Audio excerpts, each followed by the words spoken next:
오늘 우리가 보실 하나님의 말씀은 여호수아서 10장 10절에서 14절 말씀입니다.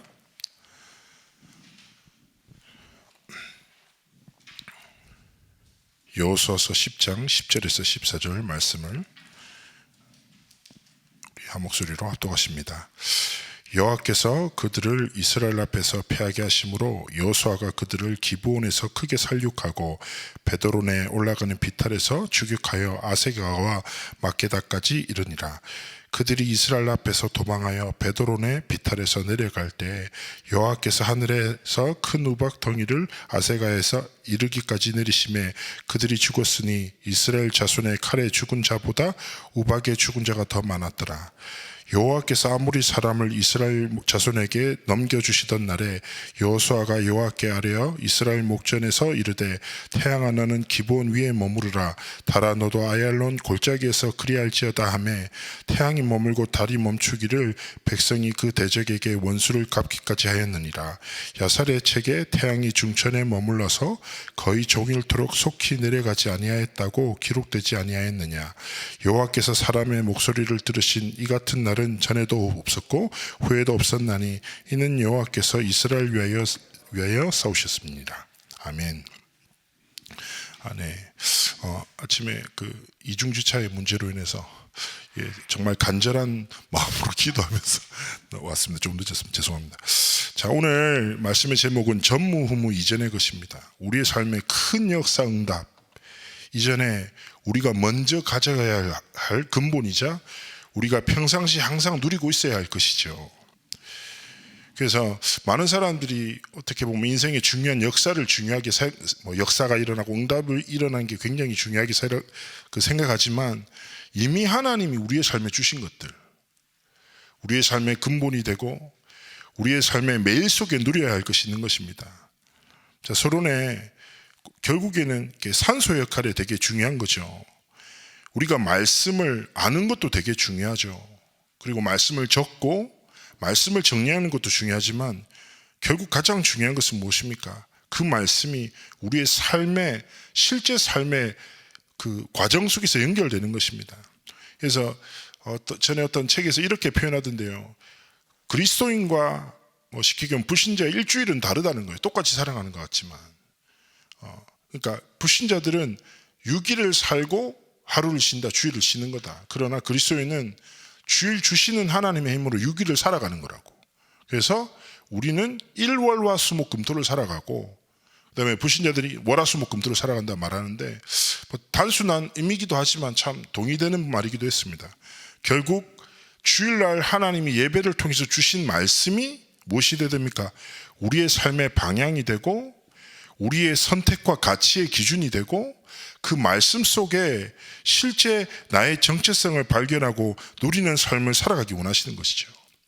그래서 우리가 응답 이전에 하나님이 주신 진짜 응답 무엇입니까? 하나님이 주신 138의 복음, 그 하나님이 주신 그리스도 하나님 나라 성령 충만함의 복음이 실제 내 매일의 삶의 힘이 돼야 되고 237 치유 서밋이라는 하나님이 주신 말씀이 오늘을 살아가는 이유이자 우리의 삶의 방향이 되기를 원하시는 것입니다. 사람은 아는 것으로 살지 않습니다. 무엇으로 살아갑니까? 믿는 것으로 살아가죠. 그래서 실제 하나님의 말씀이 복음이 내게 아는 것을 넘어 가진 것을 넘어 오늘을 살아가는 실제 삶의 선택의 기준, 나를 바라보게 하는 정체성 그리고 인생의 중요한 방향이 되기를 원하시는 것입니다. 그래서 실제 하나님이 주신 말씀이 적재적소에 우리의 삶의 모든 순간에 적용되고 실제 삶 속에서 하나님의 전능하심이 나의 능력으로 나타나는 것 가장 중요하죠. 이를 위해서 첫 번째 무엇입니까? 우리의 삶의 언약을 붙잡아야 합니다. 우리의 삶의 가장 소중한 시간은 무엇입니까? 바로 매일 편안하게 말씀을 묵상하는 시간을 가지는 것 중요하죠. 이 시간에 하나님은 말씀을 주시고 하나님의 언약을 우리의 마음속에 깊이 새기게 하십니다. 이번에 일부의 말씀처럼 성삼위 하나님의 근본적인 언약을 붙잡을 때 하나님의 역사는 시작된다고 분명히 말씀하셨습니다. 그렇죠. 우리의 신앙생활의 가장 중요한 기준이 무엇입니까? 말씀입니다. 영이신 하나님은 말씀으로 임재하시고 말씀으로 통치하시며 말씀으로 우리 삶에 인도하시죠. 그렇다면 중요한 것은 무엇입니까? 히브리서 4장 12절의 말씀대로 실제 말씀은 살았고 운동력이 있다고 하는데요, 우리가 언약을 붙잡는 것 이전에 그 성경의 소선지서라고 하지요. 우리가 잘 안 보는 성경 있지 않습니까? 말라기, 하박국, 나훔 뭐 이런 성경들을 스가랴 딱 보면요, 한번 진짜 시간 되시면 찾아보십시오. 그러면 1장 1절이 거의 똑같은 형식이 됩니다. 이렇게 표현합니다. 여호와의 말씀이 누구누구에게 임하니라 가라사대. 여호와의 말씀이 누구누구의 아들 누구에게 임하니라 가라사대. 이렇게 딱 표현하고 있습니다. 성경에서 뭐라고 합니까? 하나님은 말씀으로 임재하시는 것입니다. 그리고 하나님 그 말씀의 능력으로 다스리십니다. 그리고 하나님은 그 말씀으로 우리의 삶을 인도하십니다. 영이신 하나님이 임재하시고 통치하시고 이끄시는 모든 방법은 생명의 말씀 속에 있습니다. 그렇다면 언약을 붙잡는다 이전에 무슨 말입니까? 언약의 말씀이 나를 사로잡도록.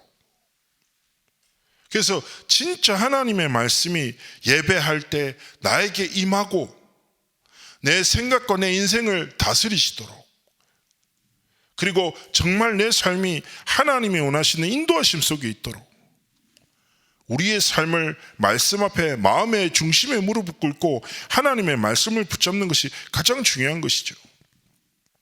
이번 주간만 해도 저희 교구 성도님들한테는 세 분에게 저한테 연락이 왔습니다. 결국 똑같은 질문입니다.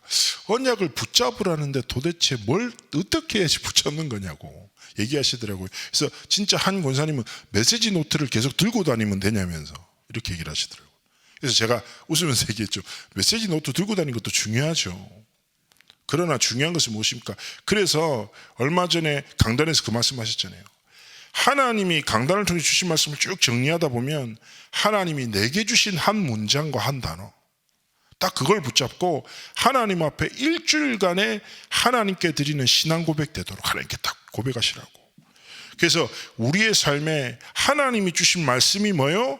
우리의 삶에 날마다 모든 순간에 임하고 하나님의 말씀이 나를 다스리고 내 삶을 이끌어 우리의 삶의 여정이 어떤 여정이 되는 것입니까? 하나님의 말씀의 성취의 여정이 되도록 하나님 앞에 우리의 삶을 드린 것 중요하죠. 이 응답을 누린 사람은요, 어려움과 문제가 닥치죠. 마음에 조급하고 답답하고 막 여러 가지 상황들과 환경을 만나게 됩니다. 그런데 이것은 믿건 안 믿건 모든 사람의 인생에게 닥쳐오는 것입니다. 어려움과 문제. 그런데 중요한 것은 무엇입니까? 대부분의 사람들은 어려움이 오면 어려움을 해결하기 위해서 살고, 문제가 오면 문제 속으로 들어가 버리죠. 위기가 오면 위기를 붙잡고 절대로 놓치지 않습니다. 우리는 문제 속으로 들어가고 어려움 속으로 들어가고 환경 속으로 들어가는 것이 아니라 이 모든 것을 허락하신 하나님 앞에, 말씀 앞에 서 있으면 하나님께서 우리의 마음과 생각을 지키셔서 전무후무한 응답을 주시고 감사하고 하나님을 참되 바라보는 행복 속으로 그리스도가 모든 것 되며 완전하며 충분하다라는 복음의 결론을 사실적으로 깨닫게 하시는 것이죠. 아마 신앙생활 하시다 보면 그럴 때 있지 않습니까? 말씀이 믿어지는 때가 있고 믿어지는 그 말씀이 현장에서 깨달아질 때가 있습니다. 이거네. 그렇지 않습니까? 실제 하나님은요, 말씀을 믿는 믿음과 현장과 사건 속에서 말씀을 깨달을 때 그 현장에 있는 문제와 사건이 결국 나를 사로잡을 수 없습니다. 왜냐? 하나님의 말씀에 사로잡힌 자 됐기 때문에. 그 속에서 우리는 분명한 하나님의 뜻과 계획을 모르게 되는 것입니다. 그래서 우리가 문제 따라, 환경 따라, 고통의 순간을 따라 살아가는 것이 아니라 진짜 하나님의 말씀을 따라서, 그래서 우리가 하나님 앞에 영적인 눈을 열 때 하나님이 중요한 응답을 주시죠. 두 번째 무엇입니까? 문제를 기회로 삼아야 합니다. 오늘 여호수아서는요, 출애굽의 여정 속에서 하나님 앞에 귀한 신앙의 고백과 승리의 장면을 담고 있죠. 400년이 넘는 노예살이, 애굽의 군대가 쫓아오는 상황에서 맞닥뜨린 홍해와 덥고 춥고 배고픈 광야, 온갖 어려움은 오늘의 현실에서도 다가올 수 있죠. 그렇죠. 실제로 광야는 굉장히 척박한 땅입니다. 물도 귀하고 일교차도 너무 심하고, 그리고 군데군데에는 이스라엘의 목숨을 위협할 만한 수많은 대적들이 도사리고 있습니다. 근데 중요한 건 이게 한 번 싸우고 끝나면 되는데 끝이 없다라는 거예요. 계속 반복되는 거예요. 그러면 우리도 어떻게 보면 뭐 우리의 삶도 마찬가지 아니겠습니까? 그래서 많은 사람들이 우리의 삶을 광야와 빗대어 표현하기도 하지요. 그러다 보니까 어떻게 보면 이스라엘의 염려나 원망 자체가 막 이 사람들이 되게 불신앙을 많이 했네 라기보다 실제 삶에 부닥치고 있는 현실의 문제들이었습니다. 뭐냐? 광야니까 너무 목마른 거예요. 그리고 성경학자에 의하면 200만 명 정도라고 합니다. 생각해 보세요. 200만 명이 걸어가요. 목마르고 덥고 춥고 배고프고. 우리는 쉽게 출애굽하는 이스라엘 백성들 어떻게 이렇게 불신앙 잘할까? 하나님 다 채우실 건데 라고 쉽게 말할 수 있지만 실제로 이스라엘 백성들 실제 고민해 보면 그럴 법한 거지요. 그런데 중요한 것은 무엇입니까? 이스라엘 백성은요, 하나님은 언약으로 시작하셨는데 언약을 따라 이끄신데 계속 이스라엘 백성은 문제 앞에 머무는 것입니다. 그래서 그들이 정의한 문제에 갇히고 문제를 따라 원망하고 문제를 따라 기도하고 문제 해결을 위해서 막 몸부림치는 거죠. 시작 자체와 목적 자체가 다른 겁니다. 하나님은 광야의 목적이 있지 않습니다. 출애굽과 가나안 정복기라는 진짜 하나님은 완전한 언약의 여정을 펼쳐나가시는데 이스라엘 이 언약의 성취의 여정 속에 부름받은 하나님의 백성들이 끊임없이 문제 따라 현실 따라 고통 문제 따라 계속 거기 앞에 서고 그것을 위해서 기도하고 그것을 해결하기 위해서 몸부림치는 거죠. 시선 자체가 안 맞는 겁니다. 결국 이스라엘이 걱정하고 원망했던 문제로 정했던 단어를 한 단어로 얘기하자면 의식주의입니다. 그리고 그 한 단어를 영적인 의미에서 얘기하자면 창세기 3장, 6장, 11장이라고 하는 거죠. 사단의 거짓말에 완전히 속아버립니다. 그래서 눈에 보이는 것 따라 육신적인 것 따라서 계속 선택하고 원망하며 환경에 빠지고 고통에 빠지고 문제에 빠져서 계속 불신앙합니다. 자, 그런데 우리가 성경 역사를 보시면 알지 않습니까? 200만 명 중에 그들이 그토록 염려하고 원망했던 대로 굶어 죽고 얼어 죽은 사람 아무도 없습니다. 그들의 인생의 결론 뭡니까? 믿음과 불신앙의 문제였습니다. 하나님의 언약을 믿었던 사람은 언약의 성취의 정속이 있었습니다. 그러나 하나님의 언약과 상관없는 사람들은 그 광야에서 인생을 그들의 걱정대로 인생을 마감했지만 그들이 걱정했던 의식주 때문에 죽은 사람은 없었던 거죠. 그렇다면 결국에는 우리 역시 반복되는 어떻게 보면 광야와 같은 삶의 정을 걸어가는데 우리가 해야 되는 것은 무엇입니까? 한 가지입니다. 이번 일부 말씀에 결론 났죠. 무엇입니까? 영적인 것을 선택하는 것입니다. 우리의 삶의 대부분은 주어진 것입니다. 우리의 마음대로 할 수 없는 것이죠. 그러면 영적인 것을 선택한다는 것이 무엇일까요? 그런 것 같습니다. 인생은요, 뭐 하나님이 주어진 삶을 살지 내 생각과 계획대로 내 판단대로 인생이 막 펼쳐 나가지는 않는 것 같아요. 전에 한번 이제 어떤 분이 복음을 달라고 해서 그 복음을 전해달라고 해서 현직 경찰분이랑 이렇게 만났는데 이분이 누가 봐도 억지로 나왔고 그리고 자신감도 있고 그러니까 이런 표현, 네가 목사냐? 난 나야. 뭐 이런 느낌 있잖아요. 그래서 제가 한 그래도 바빴는데 이렇게 이런 사람이 내가 시간을 빼앗기고 싶지 않아서 저도 이제 이 사람이 하도 세게 나와서 저도 세게 얘기했죠. 제가 뭐 이렇게 복음을 억지로 이렇게 설명할 필요 없었으니까 완전한 복음을. 그래 얘기하는데 이 사람이 딱 저한테 하는 말이 자기도 교회 다녀봤습니다. 나도 청소년 때 회장도 하고 했지. 하나님 믿는 사람들은 나도 하나님도 믿어봤고 막 교회도 다녔고 막 이렇게 자신감 있게 얘기해요. 하나님 믿는 사람들 의지가 약한 사람들입니다. 자기를 믿어야지 막 이렇게 얘기하더라고요. 그래서 제가 좀 짜증나서 시간도 없고 해서 제가 그럼 내 두 가지만 묻고 갈게요. 두 가지만 묻고 갈게요. 첫 번째, 그러면 당신이 믿었다는 하나님이 누구신지 청소년 시절을 교회에서 보냈다고 하는데 그 예수가 누구냐 설명 좀 해봐라. 그러니까 얼버무리더라고요. 그러면 당신은 모르는 사람을 믿냐? 그럼 당신은 첫 번째 분명히 얘기하자. 교회를 다닌 거지 예수 믿은 거 아니지. 그거 정의합시다. 두 번째, 선생님이 인생의 주인이라며요. 그럼 이때까지 마음대로 살았겠네요. 생각한 대로 결정한 대로 인생이 딱딱딱 이루어졌겠네요. 그러니까 딱 그러더라고요. 그런 사람이 어디 있냐고. 근데 어떻게 인생의 주인이냐고. 주인이면 마음대로 해야지. 그러잖아요. 우리의 인생의 과정 속에, 그래서 제가 하도 좀 해서 정확하게 빨리 예수님 전하고 나오려고 했는데 다행히 하나님 시간표였는지 예수님 영접하시고 연결됐는데, 근데 중요한 것은 무엇입니까? 우리의 삶도 마찬가지라는 거예요. 우리는 그저 선택하고 살아요. 근데 선택이 여러 가지인 것 같지만 거품을 딱 제하고 근본을 보면 선택은 두 가지입니다. 첫 번째 무엇입니까? 하나님의 살아계심을 믿는 믿음의 선택과 하나님 없다라는 사실을 믿는 불신앙의 선택이 있어요. 그 선택은요, 결국 어떻게 눈에 보이시냐? 믿음의 선택, 뭐라고 하냐? 영적인 것을 선택하는 것은 믿음의 선택이고, 그리고 육신적인 것을 선택하는 것은 바로 불신앙인데, 또 그 근본을 보면 영적인 것을 선택하는 근본에는 하나님의 진리를 믿는 믿음으로 영적인 것을 바라보며 믿음의 선택을 하는 것입니다. 그런데 불신앙의 선택은 육신적인 것이고 그 근본에 있으면 사단의 거짓말에 기초한 선택을 하고 살아가죠. 선택하는 순간에는, 그 순간에는 큰 변화가 없는 것 같습니다. 그러나 기억하셔야 됩니다. 우리가 복음을 선택하고 하나님의 뜻과 계획을 선택하는 그 순간 우리의 영적 상태 변화됩니다. 그리고 그 복음을 선택하는 것이 직속되면 그것이 우리의 인생의 영적 흐름이 됩니다. 그리고 그것은 반드시 우리 인생의 가장 중요한 시간표에 영적인 열매가 됩니다. 어떻게 보면 오늘 성경에 기록되었던 여호수아 10장의 사건은 무엇입니까? 언약을 붙잡고 날마다 복음을 선택하며 인생 여정을 걸어왔던 여호수아의 인생이 주셨던 열매의 시간표였을 뿐입니다. 마찬가지입니다.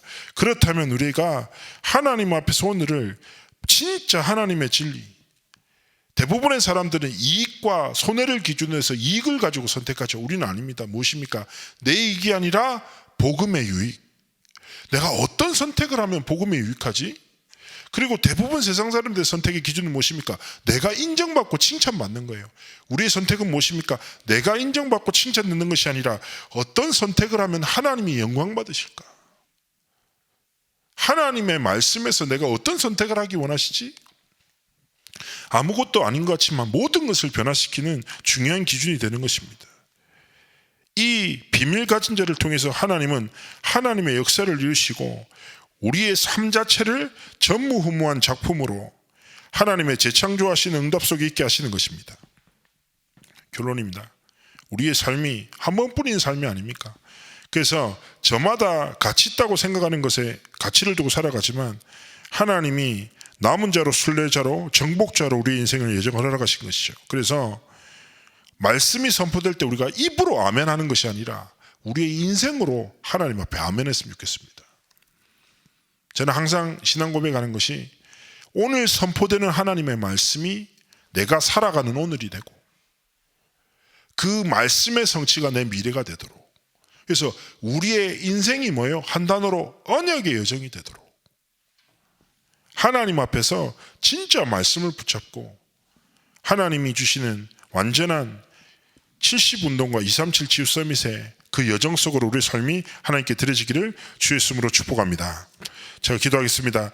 살아서 역사하신 하나님 감사를 드리며 하나님, 하나님의 말씀으로 우리의 삶에 임하시고 다스리시고 인도하시는 하나님의 절대 언약의 여정을 걸어가는 우리의 삶이 되도록 성령으로 충만케 역사해 주옵소서. 오늘의 삶의 여정 속에서 생각 따라, 감정 따라, 경험을 따라 살지 않게 하시고 오직 하나님의 말씀을 따라 영적인 것을 선택하며 하나님 앞에 우리의 인생이 전무후무한 재창조의 응답을 누리는 하나님이 가장 기뻐하시는 그런 자녀와 제자의 길을 걸어가도록 함께 하시고 축복하여 주옵소서. 우리와 관계된 모든 현장에 흑암과 불신앙이 주의 예수 앞에 완전히 무너지는 승리의 날이 되도록 함께하여 주옵소서. 감사드리며 살아계신 주 예수 그리스도의 이름으로 기도합나이다. 아멘.